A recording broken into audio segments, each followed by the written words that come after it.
everybody likes to come to America. Why is that? Because we eat a lot of food here or something? I heard Carlos Sainz once, they said, what's your favorite part about America? And he was like, the meals, they eat a ton of food. I'm like, what the hell, man? The United States missed a few generations of drivers to get to F1. Liberty will take a lot of lessons they have learned in Formula One and take them to MotoGP without making mistakes. I want to be me, I don't want to be, under pressure because I see a camera. So if you crash and you destroy the engine, there's your first million gone. First question, do you miss Formula One? I know, because I'm still here. I'm still... do you miss being a team principal? No, not really. No, it's not like... I'm in this environment since a long time in racing, in Formula One, the last 10 years full time, and when I was in Bahrain this year, and I said, oh, nice to have you back. I said, guys, I never left, because I was at the last race and I'm the first race again, so I'm still around a different role. If I would have nothing to do with Formula One, would I miss it maybe a little bit, but not this much. I don't define myself by my job, I've got plenty of things to do in life, but I've got now the opportunity to do things in Formula One, and I don't know why, because people are asking me to do doing it. I'm not chasing them, and I can pick, and I do the things which I like, and I can work with the people I like to work with, and say, oh, I would like to do this. I don't want to do all races this year, because at the beginning of the year, when it was announced, I said I'm having a year off. I maybe go to 1 or 2 races, and now already I'm up to I think I'm doing half of them. I don't want to do a lot more than them, because I just want to, it's good also for me to see it from outside, because when you're running a team, you get that tunnel vision. You just think about you meaning the team, as well.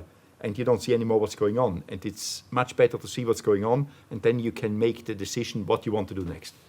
I have 2 questions off of that. Number 1, what was the challenge of running Haas versus a different team, right? So I ask because a lot of Americans, I think, they see Formula One now, and they see it with the cost cap. And like, oh, every team has the same amount of money to spend.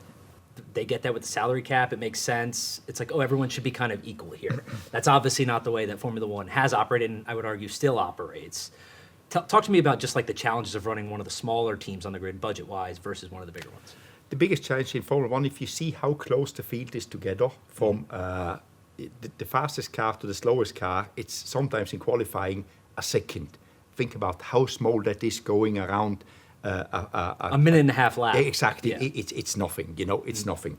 So the budget cap has brought the teams much closer together, but the big teams, they still have got the infrastructure, which is just so much more developed over decades of being in the sport. So they have got that 1/10 of a second advantage here, 1/10 here, and makes up a second. The money you spend is, you've got operational money and capital money you can spend under the budget cap.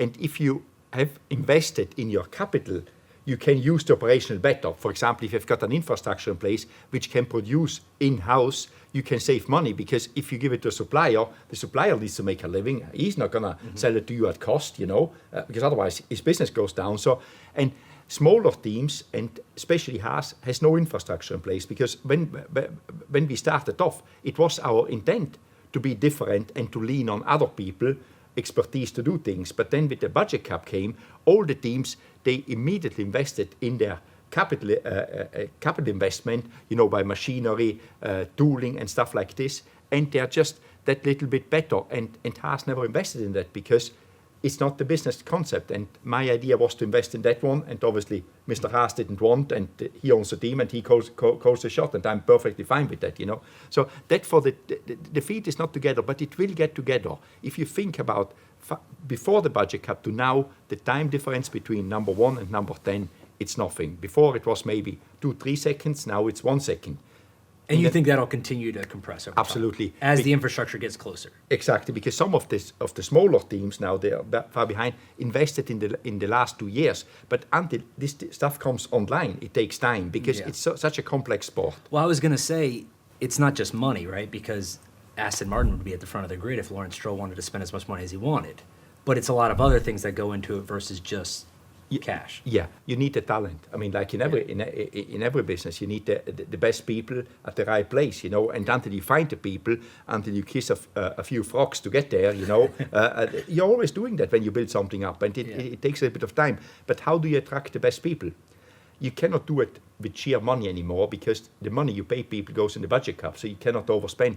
You need to give them a good environment and a good vision where you want to take the team, so the people are attracted to a company. Yeah. And obviously, Aston Martin invested a lot in their infrastructure. And what I think, if they continue, they invested a lot in their people, the talent they've got there, they employed. It will take a little bit of time until it all gels and comes together. But you think that it will at some point? At some point, but already he made a big step. Yeah. Think about when he bought it, where the team was, where it is now. But to get up to the top two, it's so difficult, It's so difficult. Yeah. People look at baseball here. You follow baseball at all? No. But you can just go buy the best players. Yeah. You can pay them whatever you want, really. There's no salary cap, and you just do it. But that was Formula One before the budget cap. It was a little bit like this. If you wanted to go big, you just throw money at that. You get. How long were you in Formula One for? With Haas 10 years, and before I was there 3 years. I was there with Red Bull and with Jaguar. Yeah. So you've seen it all. You've seen teams go bankrupt. You've seen teams get sold. And you think that the cost cap is good because it stops that all from happening? It stops that all from happening. It gives stability, and you don't have teams which go bankrupt anymore. Yeah. Because now they're all worth, whatever. Billions. Billions. Because they all have a floor on what they're going to, or a ceiling on what they're going to spend. Exactly. You can manage it. Profitability floor, and it's different. So that's kind of changed everything. Let's talk about Formula One in America. You've lived in America for a long time now. Has it been fun to see Formula One make inroads here? Did you always think it was going to happen? Was I thinking? I would say yes, because otherwise I wouldn't have started what I did, because I believed in. I never could understand why Formula One didn't pick up in the States. I moved here 18 years ago, and I knew the sport very well. There was no real interest to make America work for Formula One, but when Liberty Media took over, it changed completely everything. You're talking about before at the league level, at the owners of exactly before because when CBC owned it and Bernie Ecclestone ran it, there was no love affair with America because America is different to all the other markets, and it's not an easy market, But when you understand how America works, you need to make it work, and it can work, And when Liberty came, they made it work, because Liberty Media, obviously an American company, a big American company, they know the market. They knew what they needed to do to make it work, and for them, that was the opportunity to make their business bigger by bringing it to America. America is still the biggest economy in the world, and Formula One was very little represented. It was very good represented by Austin, but it was very little in the scheme of things, because America's got 350 million people living here. Yeah. I said I had 2 questions for you earlier. The second one? You forgot the second one. No, I'm about to ask you right now. It was, what is the most difficult part about Formula One, and why is it the travel? The travel. I didn't struggle with the travel. You didn't? No, it's just part of it. I mean, it's whatever you do, this is part of it, and you need to deal with it the best you can. I was in Vegas, and people were having breakfast at 4 in the afternoon. And they'd have like lunch afterwards or dinner afterwards at like 3 or 4 in the morning. So your whole day is messed up. Yeah, but it's in a lot of places where night races are. It's messed up. Yeah, but, Singapore. But it's a choice. What do you mean by that? That you don't have to do it. Yeah, you could just leave the sport. No, you can do something different. But that's what I always say. If you want to do Formula One, you need to want to do it, and this comes with it, and you just live with it. Obviously, if you're starting to debate, why do I have breakfast in the afternoon, I shouldn't be here, you better don't there. Breakfast in the afternoon, because the schedule demands that we go out at 3 in the afternoon, and that is, we change our day to it. It is what it is, And I always say, I always sleep when it's dark and be up when it's daylight, And I don't never look, back at home is this and this time, because that confuses you completely. Yeah. You cannot do anything anymore. How physically challenging is it for drivers? I think some of the races are very, very, very challenging, like the high-speed tracks, the heat. Physically or mentally? Both, physically as well. Physically, the G forces are very high, very high. How would you explain that to a normal person? It's difficult to explain because something to compare is a fighter jet you're flying. It's your neck mainly what you have to be fit with it, which will let you down if you're not fit, because you cannot drive these cars if you cannot keep your head up. Yeah. But the rest of it, but they are well-trained athletes. I mean, they train very hard. I mean, and you see them, they're all... when the rookies come in, they're usually hanging their heads after the first race. Yeah, exactly. Their necks are sore. But it's normal, because the only way you can train these neck muscles is driving a car. You can do some training, with they do that, but the real training is in the car when you get used to it. So we're here in Miami, right? The Miami Grand Prix. I came here last year, and I did a hot lap. And I get in the car, and Mika Häkkinen's driving. I'm like, this is awesome, right? I couldn't even explain it, how comfortable he was behind the wheel, going at, we're not in a Formula One car, we were in a McLaren, but he's going 100 and some miles an hour, 4 inches, it might have been even less, to the wall. And he was like laughing and smiling, and I thought I was going to be cool with it, and you start doing it and you're not cool with it, you realize pretty quickly that you're not. And it just felt like there was a comfortability there that wouldn't be there with a normal person. Absolutely, it's talent. I've got the same experience when I drive in a hot lap. The braking point, for example, I wouldn't know where to start to brake. They just know it, It's something but that is, that's their talent. And as you say, it's like, I've got the same feelings as you sitting in one of these cars with these people. It's like you're just comfortable. It's exciting because you go fast, but you never feel unsafe. I never felt unsafe because they know what they're doing. But that is what they bring to the party, I would say. Yeah. So the U.S., it used to just be Austin. Now, then it became Miami and Austin. Now it's Vegas, Miami, and Austin. When you guys came here 2 years ago to do the Miami race, what was the feeling like that behind, you, but everyone in Formula One? Just, we're going to try to make this work? Or was there a little bit of animosity that we were kind of expanding and adding more races and things like that? No, they expanding. Everybody likes to come to America. They say everybody. Everybody means 90%. What is that? Because we eat a lot of food here or something? I heard Carlos Sainz once. They said, what's your favorite part about America? And he was like, the meals. They eat a ton of food. I'm like, what the hell, man? I don't know what Carlos thinks about, because maybe he doesn't get enough food at home, So, well, you've lived here, so you know. No. It's just, it's America. Like Miami is Miami. I think it's why for example, I always, when I was young, I wanted to come to the United States, but never had the opportunity. And when the opportunity came, I took it, because it's still the land of the free, in my opinion. It still gives you opportunity here. A lot of things are a lot easier in the States than anywhere else. But obviously, people don't come to live here when they come with the Grand Prix. But it's like it's just fun. Nice to be. It's nice. They'd rather come here than maybe somewhere else. Yeah, exactly. Which we don't say where to go. I'm not going to say other places, but they'd rather go here. Exactly. Rather people go places like this, like go Australia, Canada. They are all good places to go to, because there is freedom and you have choices, So and people enjoy it. And what you asked before, were people critical about Miami?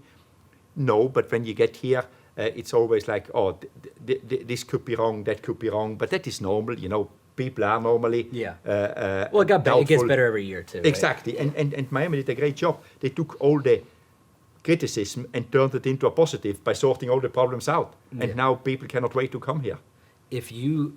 Let's take Miami out of the equation. What was your favorite track to go to? City track, just the whole experience. I would say Melbourne, because I've got good memories there. It's a nice place. Again, it's in a city or near a city, very close to a city. I like that places, and people enjoy to go to the race. They enjoy Formula One coming to town.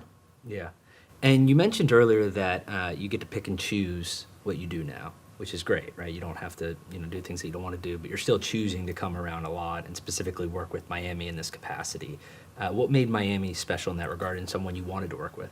First of all, it's close to home where I'm now. I a lot of respect for Stephen Ross and Tom Garfinkel, what they did, because when I started the Haas team, it was as well. I had a vision, and I got it done. They had the vision, and which was make a race here in a cool city, somewhere where nobody ever thought there will be an F1 racetrack, and just race the game. They race the game in Formula One, and because I'm in the sport a long time. I respect that a lot. If people make an effort, invest their money, put their hands where their mouth is, and make something special, because by Miami racing the game, a lot of the other venues had to follow, because otherwise they would have dropped out, because somebody can do it and a newcomer can do it.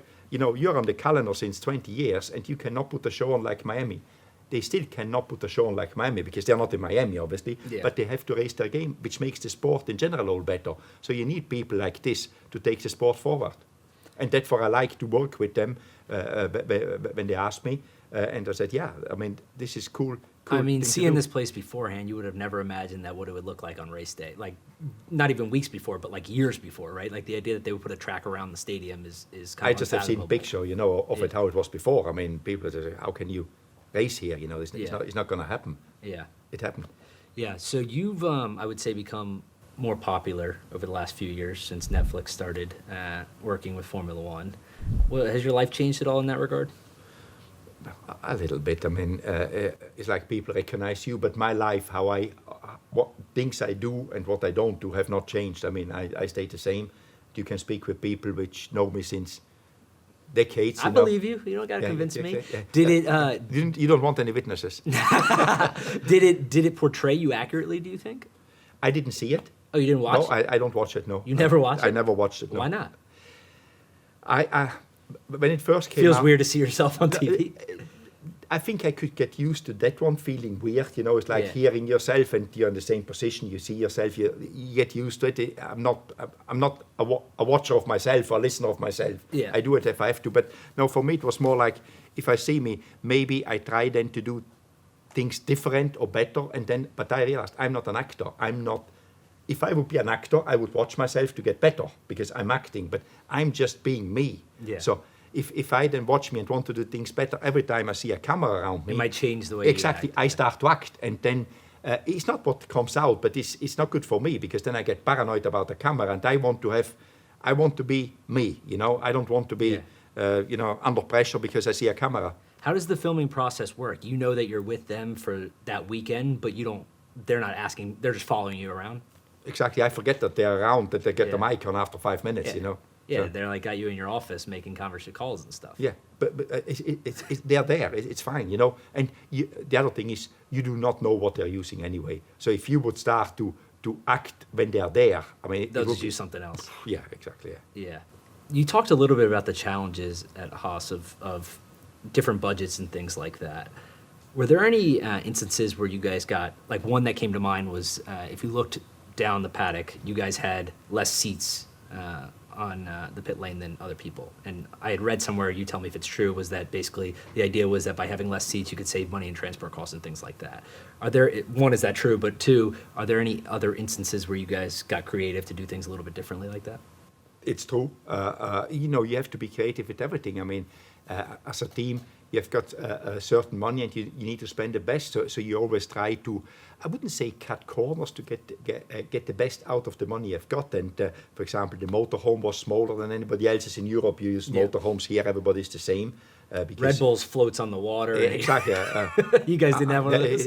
Our one didn't even stand up on the island, So no, it wasn't this bad. It was all there. It was just smaller. It was a different dimension because there was no additional money to spend on niceties. Call it like this. We had all the essentials. We couldn't complain. We had the essentials, but there was never anything better than it needed to be. Yeah, and how does the sponsorship side of it work, right? Obviously, more sponsors have come in since the sport has become more popular. I know Haas, for example, you guys had signed a deal with Chipotle and other brands like that. But how does that work? Because it seems like some drivers come with more sponsorships than others, and some brands want to align with teams that are either in their region or have drivers that are from their region. How does that process work? Are you guys like basically always selling, trying to go out to promote yourselves to brands, or do you kind of just take inbounds there? No, it's a continuous selling job. I mean, because there is not one way to do these things. It feels like that's like a big part of the job, is what I'm getting at. It's a big part of the job, trying to get the money in, and then to keep the sponsors happy as well. Because once you have got the money, you need to give them what they pay for. These days, a sponsor doesn't come only to have a sticker on the car.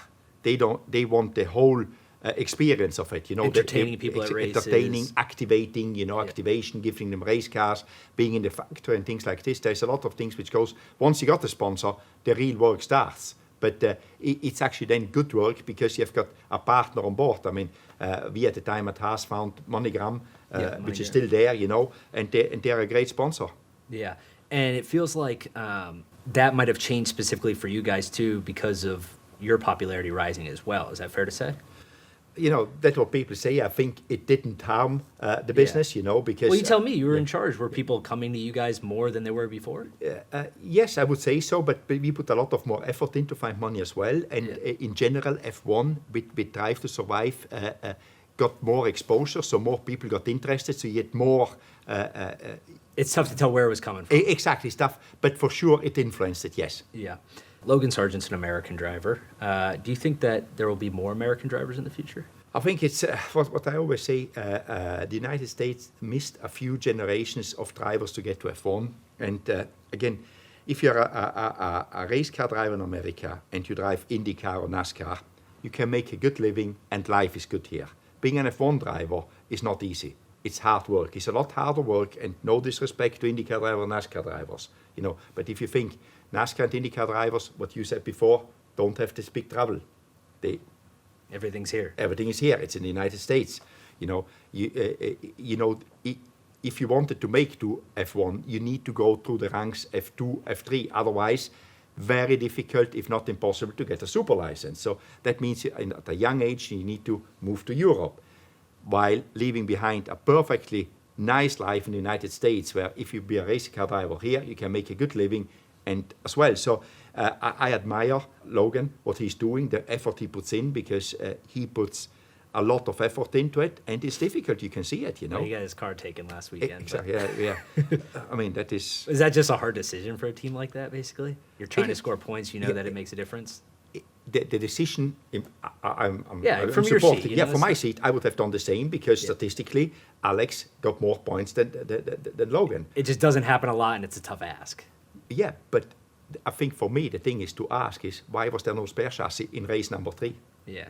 That is the big question. It's not the decision to put And Alex. What was their reasoning that they were like I don't know. Yeah. I don't know. I mean, and again, everybody's got his reason why he's doing it, and I don't run Williams, so for sure James has got his reason why he does it. But I found that one weird, and apparently there is no spare chassis until Miami, which is 8 weeks after the first race. When you crash a Formula One car, like total it, how much does that cost? Millions. I mean, a Formula One car costs millions. One of these cars is worth millions. I mean, the engine alone is worth over $1 million, So if you crash and you destroy the engine, there's your first $1 million gone. Yeah, and in a cost cap, that becomes really prohibitive. Yeah, it becomes expensive, not only money-wise, but also development-wise, which is then, again, performance-wise, because you cannot develop. Well, you're taking something from here to put it here. Exactly. Yeah. To patch a hole you take from your development. So drivers that continuously crash can be a problem. Yes, they're a big problem. That's fair. What do you think about American teams? We've obviously had Andretti over the last year or so try to come into the sport, got denied. Is that more of a Formula One thing or more of existing teams not wanting to share what's become of the pot? First of all, I don't think it's against American teams. It's against an 11 team. We have to clarify that one. So fair enough, yeah. I think it's a Formula One thing because Formula One brought this sport in a very good place financially. All the teams are now stable. They are not making all profit. Nobody's swimming in gold here, or dollar notes. But it's stable, not like 5-6 years ago when you never knew who is going bankrupt next. So I think Formula One want to safeguard the 10 teams which have invested a lot in Formula One over the last years, some of them billions, to make the sport what it is. So they don't want to weaken them teams by putting an 11 team in, because that but would... see, I would say that's a team problem then, no? I mean, obviously the teams stand on the side of Formula They're the One. Ones that are getting the money, right? Yeah, but in the end... Oh, you're combining it, but you're basically saying that one is one. Yeah, exactly. The teams are Formula One. Formula One is running the business. If Formula One makes the wrong decisions, a team will have the problem, and then that team will not support Formula One management. It goes all together. Because the business is done between the 10 teams and Formula One.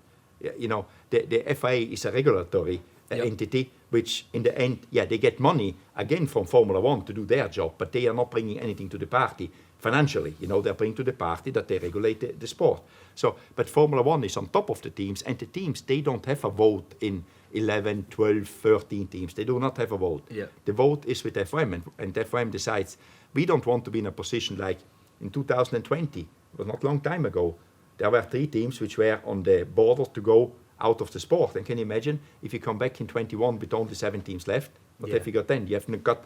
it's confusing enough for some people when teams are changing names all the time. Yeah, exactly. Right? Then adding people, new people, and they just want to stabilize what it is now. Yeah, you're like, what's this green car now? Right? Like it's different, States, right? Yeah. But the last thing I want to talk about is the business of Formula One. So, I mean, you know this better than anyone, but for people who don't know, most of the time they're not promoting the races, right? They go somewhere, someone pays them a fee, they bring everything to town, then those people go out, sell tickets. There's sponsorships at the Formula One level, but they do sponsorships too, and it's really like licensing the assets out to the promoter. Las Vegas was a little bit different. They did it themselves. I think they learned a lot. Maybe it was successful in some regards and not successful in other regards. As someone who's seen a lot in Formula One, good and bad, is this something that they can do more of? Or do you think it's like Vegas, maybe 1 or 2 others, and keep the model as it is? I think the biggest part, the model will stay what it is, because it is all... It's also ingrained historically. I mean, for F1 to take over races like in Spa and Monza would be very difficult to navigate only the politics, of the country. Yeah. It's very difficult to do. So like Las Vegas is different because it's brand new. Exactly. No one has ever run it before. It's brand new. They start from new, and they can decide what they do. They invested themselves in real estate there and things like this. So they're doing that. But going into, for example, Monza to try to navigate that event, to organize that one, on your from anybody, not only FOM, it's very difficult because it's an established entity which is, connected politically to the real politics, not sport politics, with the town, with the province, with the state, it's like, but if you go in there, you will fail, So I think that some will stay like this. I mean, like everything in Formula One, there is no cookie cutter anymore. There's not like it was maybe 10, 15 years ago. Everybody was the same race took place at the same time, the same principle of how you sold the race was applied. No, now Liberty brought it up a little bit, and they continue to do, but I think the historical events will stay being managed and promoted by how it is now by the local promoters. They just bought MotoGP, which I'm sure you saw. Yeah. Do you think they can do a similar thing to what they've done for Formula One? I think to make it as big as Formula One will be difficult, but I think they learned a lot, Liberty, by buying Formula One. They're very similar. Yeah, in some regard, right? Yeah, they're like just the way smaller. That they exactly. Yeah, it's just a smaller business. Exactly. But Everything is smaller. operate... The bikes are smaller than the cars. Yeah, but the business operates similar. Exactly, and for sure, Liberty will take a lot of lessons they have learned in Formula One and take them to MotoGP without making mistakes, because they learned them, and learning is about making mistakes. Yep. All right, last question. Favorite or best F1 driver of all time? I don't think in your mind. I don't think there is a best, because you have to go through the times, You're really not going to answer? No, no, because I don't think you can compare our times with a time Fangio drove, because what the driver... Do you have a favorite? I mean, we all have favorites, but there is not only one. I mean, my favorite is Niki Lauda, because when I was a kid, I grew up, that was I looked up to, and then I worked with him, so obviously... That's a fair answer. Exactly, that was my favorite. Unfortunately, it's not around anymore. I'll take the answer, though. Thank you so much for doing this, Guenther. No, Appreciate thank it. you. Thanks for having me. Thank you.